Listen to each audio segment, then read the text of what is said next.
Hi hello ನಮಸ್ತೆ ಕರುನಾಡಿಗೆ ಪ್ರಿಯ ಬಂಧುಗಳೇ, ಅಣ್ಣ ತಂಗಿಯ ಬಾಂಧವ್ಯ ಹೇಗೆ ಇರುತ್ತದೆ ಎನ್ನುವುದು ತಮಗೆಲ್ಲರಿಗೂ ಕೂಡ ತಿಳಿದೇ ಇರುತ್ತದೆ. ಅಣ್ಣ ತಂಗಿಗಾಗಿ ಯಾವೆಲ್ಲ ತ್ಯಾಗಗಳ ತಂಗಿ ಅಣ್ಣನಿಗಾಗಿ ಯಾವೆಲ್ಲ ತ್ಯಾಗಗಳನ್ನು ಮಾಡುತ್ತಾಳೆ ಎನ್ನುವುದನ್ನು ನಾವು ಕಂಡೇ ಇರುತ್ತೇವೆ ಅಥವಾ ಕೇಳೇ ಇರುತ್ತೇವೆ. ಆದರೆ ಪ್ರಿಯ ಬಂಧುಗಳೇ, ನಾವು ಇವತ್ತು ನಿಮಗೆ ತಿಳಿಸಲು ಹೊರಟಿರುವಂತಹ ವಿಚಾರ ನೀವು ಕೇಳಿದರೆ ನಿಜವಾಗಿಯೂ ಕೂಡ ನಿಮ್ಮ ಮೈ ರೋಮಾಂಚನಗೊಳ್ಳುತ್ತದೆ. ಪ್ರಿಯ ಬಂಧುಗಳೇ, 7 ಜನ ಸಹೋದರರು ಸೇರಿ ತಮ್ಮ ಸ್ವಂತ ತಂಗಿಯನ್ನೇ ಕೊಂದು ತಿಂದು ಹಾಕುತ್ತಾರೆ. ಅದನ್ನು ಕೇಳಿದರೆ ನಿಮಗೆ ಆಶ್ಚರ್ಯ ಎನಿಸಬಹುದು, ಆದರೆ ಇದು ನಿಜ. ಈ ರೀತಿಯಾಗಿ ಅವರು ಏಕೆ ತಮ್ಮ ಸ್ವಂತ ತಂಗಿಯನ್ನೇ ಕೊಂದು ತಿಂದು ಹಾಕಿದರು ಎನ್ನುವುದನ್ನು ಈ ವಿಡಿಯೋದ ಉದ್ದಗಲಕ್ಕೂ ನಿಮಗೆ ಹೇಳಲಿದ್ದೇನೆ. ಬಂಧುಗಳೇ, ಇದೊಂದು ನೈಜವಾಗಿ ನಿಜವಾಗಿ ನಡೆದಿರತಕ್ಕಂತಹ ಘಟನೆಯಾಗಿದೆ. ಹಾಗಾಗಿ ವಿಡಿಯೋನ ಎಲ್ಲೂ ಕೂಡ ಸ್ಕಿಪ್ ಮಾಡದೆ ಪೂರ್ತಿಯಾಗಿರುವಂತಹ ವಿಡಿಯೋ ನೋಡಿ. ಬಂಧುಗಳೇ, ವಿಡಿಯೋನ ಪ್ರಾರಂಭ ಮಾಡೋದಕ್ಕಿಂತ ಮೊದಲು ನೀವೇನಾದರೂ ನಮ್ಮ ಚಾನಲ್ಗೆ ಹೊಸದಾಗಿ ವಿಸಿಟನ್ನು ಕೊಟ್ಟಿದ್ರೆ ಈಗಲೇ ಚಾನಲ್ಗೆ ಸಬ್ಸ್ಕ್ರೈಬ್ ಮಾಡಿ, ಹಾಗೆ ಬೆಲ್ ಐಕಾನ್ನ ಕ್ಲಿಕ್ ಮಾಡಿ. ಜೊತೆಗೆ ನಮಗೆ ಸಪೋರ್ಟ್ ಮಾಡಲು ಈ ವಿಡಿಯೋಗೆ ಒಂದು ಲೈಕ್ ಮಾಡಿ. ನಿಮ್ಮ ಒಂದೊಂದು ಲೈಕು ಕೂಡ ನಮಗೆ ಮತ್ತೊಂದು ವಿಡಿಯೋ ಮಾಡಲಿಕ್ಕೆ ಒಂದು ರೀತಿಯ ಮೋಟಿವೇಶನ್ ಅನ್ನು ನೀಡುತ್ತದೆ. ಕೊಟ್ರ ವಿಡಿಯೋಗೆ ಲೈಕು. ಹಾಗಾದರೆ ಬನ್ನಿ ಇವತ್ತಿನ ವಿಡಿಯೋನ ಪ್ರಾರಂಭಿಸೋಣ.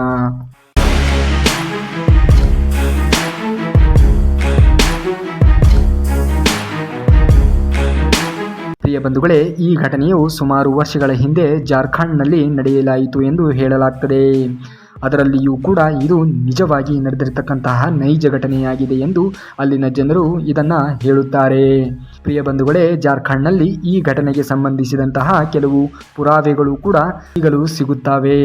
ಇನ್ನು ಬಂಧುಗಳೇ, ಈ ಘಟನೆಯ ಬಗ್ಗೆ ಕೆಲವು ಪುರಾಣಗಳಲ್ಲಿಯೂ ಕೂಡ ಉಲ್ಲೇಖವಾಗಿದೆ. ಅಲ್ಲಿ ನಡೆದಿರತಕ್ಕಂತಹ ಘಟನೆ ಏನು ಅನ್ನೋದನ್ನು ಇದೀಗ ನೋಡೋಣ. ಪ್ರಿಯ ಬಂಧುಗಳೇ, ಒಂದೂರಲ್ಲಿ ಒಂದು ಸಣ್ಣ ಕುಟುಂಬವಿರುತ್ತದೆ. ಆ ಕುಟುಂಬದಲ್ಲಿ 7 ಜನ ಸಹೋದರರು ಮತ್ತು ಒಬ್ಬಳು ಮುದ್ದಿನ ತಂಗಿ ಇರುತ್ತಾಳೆ. ಈ ಎಲ್ಲ ಸಹೋದರರು ಸಣ್ಣವರಿದ್ದಾಗಲೇ ತಮ್ಮ ತಂದೆ ತಾಯಿಗಳನ್ನು ಕಳೆದುಕೊಂಡಿರುತ್ತಾರೆ. ಅದೇಗೋ ಬೆಳೆದು ದೊಡ್ಡವರಾಗುತ್ತಾರೆ. ಪ್ರಿಯ ಬಂಧುಗಳೇ, ಆಗಿನ ಕಾಲಮಾನದಲ್ಲಿ ಕೇವಲ ಮನುಷ್ಯ ಬೇಟೆಯಾಡಿಯೇ ತನ್ನ ಹೊಟ್ಟೆಯನ್ನು ತುಂಬಿಸಿಕೊಳ್ಳಬೇಕಾಗಿತ್ತು. ಅದೇ ರೀತಿಯಾಗಿ ಈ 7 ಜನ ಸಹೋದರರು ಕಾಡಿನಲ್ಲಿ ಬೇಟೆಯಾಡಿ ತಂದಂತಹ ಮಾಂಸದಲ್ಲಿ ರುಚಿಯಾಗಿರ್ತಕ್ಕಂತಹ ಅಡಿಗೆಯನ್ನು ಮಾಡಿ ಅವರಿಗೆ ಉಣಬಡಿಸುತ್ತಿದ್ದಳು ಈ ತಂಗಿ. ತಮ್ಮ ಪ್ರತಿನಿತ್ಯದ ಕೆಲಸಕ್ಕೆ ಮುಂದಾಗಿ ತನ್ನ ಎಲ್ಲ ಸಹೋದರರು ಕಾಡಿಗೆ ಬೇಟೆಯಾಡಲು ಹೋದಾಗ ಸಹೋದರಿ ಮನೆಯಲ್ಲಿದ್ದು ಅಣ್ಣಂದಿರಿಗೋಸ್ಕರ ಊಟೋಪಚಾರವನ್ನು ರೆಡಿಪಡಿಸುತ್ತಿದ್ದಳು. ಹೀಗೆ ಅಡಿಗೆಯನ್ನು ಮಾಡುವ ಸಮಯದಲ್ಲಿ ಚಾಕು ತನ್ನ ಬೆರಳಿಗೆ ತಾಕಿ ರಕ್ತ ತಾನು ಅಡಿಗೆ ಮಾಡುವುದರಲ್ಲಿ ಮಿಕ್ಸ್ ಆಗಿಬಿಡುತ್ತದೆ. ತದನಂತರದಲ್ಲಿ ತನ್ನ ಅಣ್ಣಂದಿರು ಬೇಟೆಯನ್ನು ಮುಗಿಸಿಕೊಂಡು ಮನೆಗೆ ಬಂದ ನಂತರದಲ್ಲಿ ಅವರಿಗೆ ಊಟೋಪಚಾರವನ್ನು ಬಡಿಸುತ್ತಾಳೆ. ಆದರೆ ಆ ದಿನ ತನ್ನ ತಂಗಿ ಮಾಡಿರ್ತಕ್ಕಂತಹ ಊಟ ಬಹಳ ರುಚಿಕರವಾಗಿತ್ತು ಎಂದು ತನ್ನ 7 ಜನ ಸಹೋದರರು ಮಾತನಾಡುತ್ತಿರುತ್ತಾರೆ. ಇದನ್ನು ಕೇಳಿದಂತಹ ತಂಗಿಯು ಬಹಳ ಖುಷಿ ಪಡುತ್ತಾಳೆ. ಹಾಗೆ ತನ್ನ ದೊಡ್ಡ ಸಹೋದರ ಬಂದು, ಇವತ್ತಿನ ದಿನ ನೀನು ಮಾಡಿರ್ತಕ್ಕಂತಹ ಅಡಿಗೆಯು ಬಹಳ ಸುಂದರವಾಗಿತ್ತು, ಬಹಳ ರುಚಿಕರವಾಗಿತ್ತು. ಅದ್ಯಾವ ರೀತಿಯಾಗಿ ಈ ಪೂರ್ವದಲ್ಲಿ ಮಾಡಿರ್ತಕ್ಕಂತಹ ಅಡಿಗೆಯಕ್ಕಿಂತ ಇವತ್ತಿನ ದಿನ ಮಾಡಿರ್ತಕ್ಕಂತಹ ಅಡಿಗೆಯು ಬಹಳ ವಿಭಿನ್ನವಾಗಿದೆ. ಯಾವ ಮಸಾಲೆ ಪದಾರ್ಥವನ್ನು ನೀನು ಬಳಸಿದೆ ಎಂದು ತನ್ನ ದೊಡ್ಡಣ್ಣ ತಂಗಿಯನ್ನು ಕೇಳುತ್ತಾನೆ. ಅದಕ್ಕೆ ತಂಗಿಯು, ಅಯ್ಯೋ ಅಣ್ಣ, ಅದೇನಿಲ್ಲ, ಪ್ರತಿದಿನಾಲೂ ಕೂಡ ನಾನು ಹೇಗೆ ಅಡುಗೆಯನ್ನು ಮಾಡುತ್ತೇನೆಯೋ ಅದೇ ರೀತಿಯಾಗಿ ಇವತ್ತು ಕೂಡ ಅಡುಗೆಯನ್ನು ಮಾಡಿದ್ದೇನೆ ಎನ್ನುವುದಾಗಿ ತಂಗಿ ಹೇಳುತ್ತಾಳೆ. ಆದರೆ ತನ್ನ ದೊಡ್ಡಣ್ಣ ಇದನ್ನು ನಂಬುವುದಿಲ್ಲ.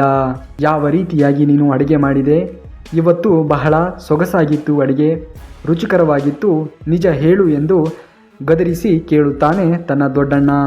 ಅನಿವಾರ್ಯವಾಗಿ ತಂಗಿಯು ಇರುವಂತಹ ವಿಚಾರವನ್ನು ತಿಳಿಸಲೇಬೇಕಾಗುತ್ತದೆ. ಅಡಿಗೆ ಮಾಡುವ ಸಮಯದಲ್ಲಿ ಚಾಕು ನನ್ನ ಬೆರಳಿಗೆ ತಾಕಿ ರಕ್ತವು ಅಡಿಗೆಯಲ್ಲಿ ಮಿಕ್ಸ್ ಆಗಿಬಿಟ್ಟಿತು ಅಣ್ಣ ಎಂದು ತಂಗಿ ತನ್ನ ಅಣ್ಣನಿಗೆ ತಿಳಿಸುತ್ತಾಳೆ.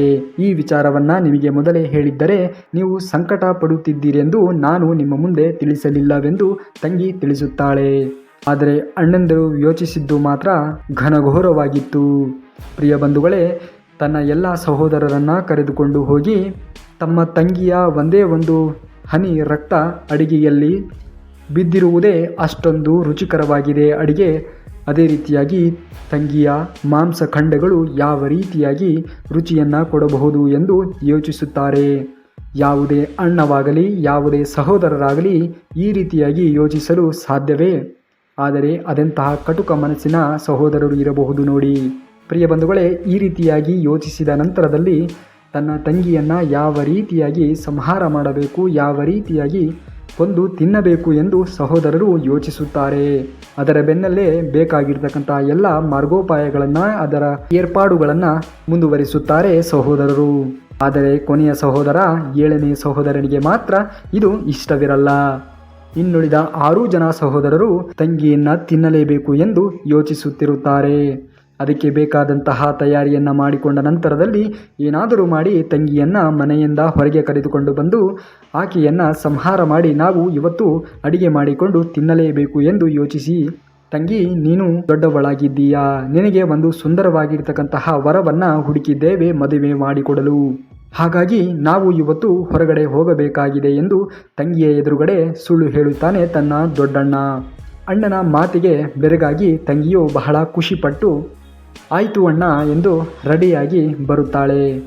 ಆದರೆ ಅವರು ಯೋಚನೆ ಮಾಡಿರ್ತಕ್ಕಂಥದ್ದು ಮಾತ್ರ ಘನಘೋರವಾಗಿತ್ತು. ತನ್ನ ತಂಗಿಯನ್ನು ಕರೆದುಕೊಂಡು ಹೋಗಿ ಒಂದು ಜಾಗದಲ್ಲಿ ಕುಳ್ಳಿರಿಸಿ ದೂರದಿಂದ ಬಿಲ್ಲು ಬಾಣಗಳನ್ನು ಬಿಡುತ್ತಿದ್ದರು ತಂಗಿಯನ್ನು ಸಂಹಾರ ಮಾಡಲಿಕ್ಕೆ ಅಥವಾ ತಂಗಿಯನ್ನು ಕೊಲೆ ಮಾಡಲಿಕ್ಕೆ. ಪ್ರಿಯ ಬಂಧುಗಳೇ, ಒಂದೊಂದಾಗಿ ಎಲ್ಲ ಸಹೋದರರು ತಂಗಿಯ ಮೇಲೆ ಬಾಣವನ್ನು ಬಿಡಲಿಕ್ಕೆ ಪ್ರಾರಂಭಿಸುತ್ತಾರೆ. ಆದರೆ ಯಾರ ಬಾಣವೂ ಕೂಡ ತಂಗಿಗೆ ತಾಕುವುದೇ ಇಲ್ಲ. ಈಗ ಉಳಿದಿರುವುದು ಕೊನೆಯ 7ನೇ ಸಹೋದರ ಮಾತ್ರ. ಈ 7ನೇ ಸಹೋದರನಿಗೆ ತಂಗಿಯನ್ನು ಕೊಂದು ತಿನ್ನಲು ಮನಸ್ಸಾಕ್ಷಿ ಒಪ್ಪುವುದಿಲ್ಲ.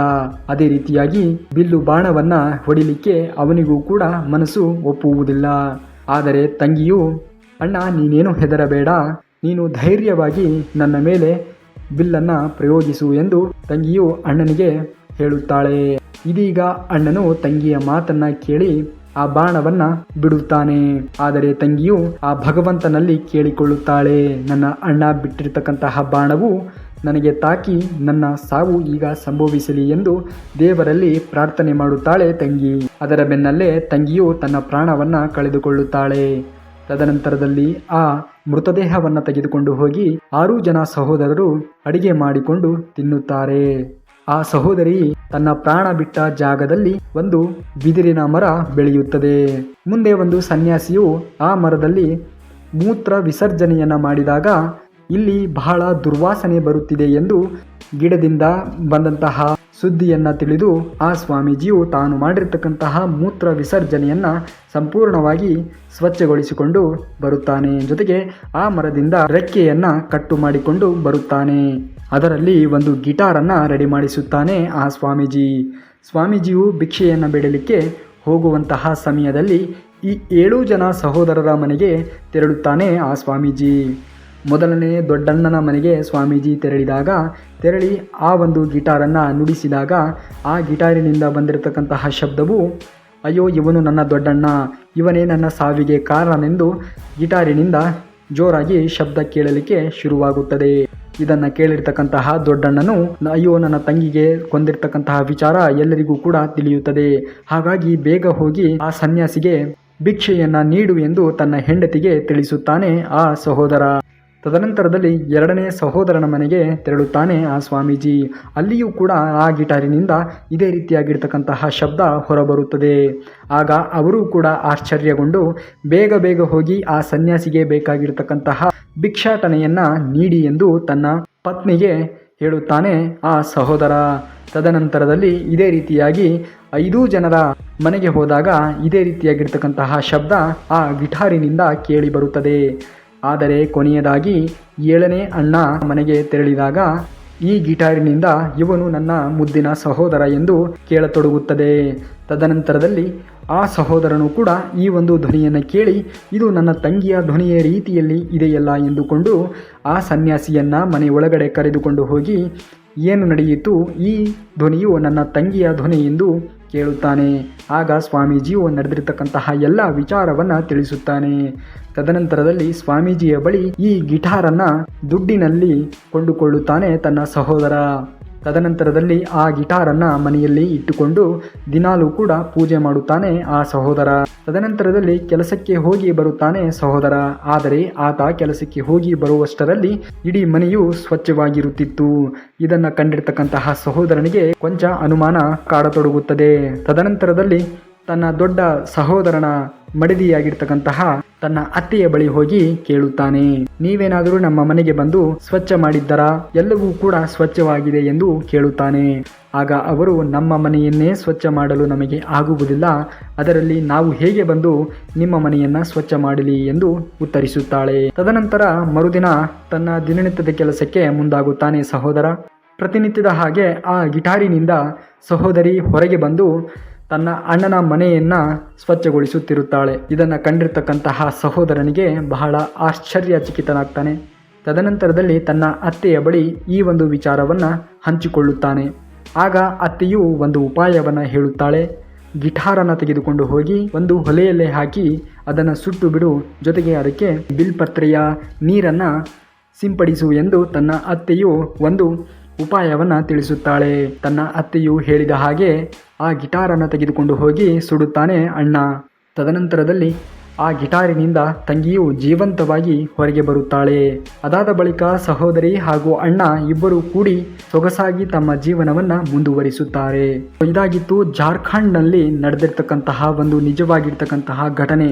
ಸೊ ಈ ಘಟನೆಯ ಬಗ್ಗೆ ನಿಮಗೇನು ಅನಿಸುತ್ತೆ ಕಾಮೆಂಟ್ ಬಾಕ್ಸಲ್ಲಿ ಕಮೆಂಟ್ನ ಮಾಡಿ. ಮುಂದಿನ ವಿಡಿಯೋದಲ್ಲಿ ಸಿಗುವವರೆಗೂ ಧನ್ಯವಾದ. ಕರುನಾಡಿಗೆ.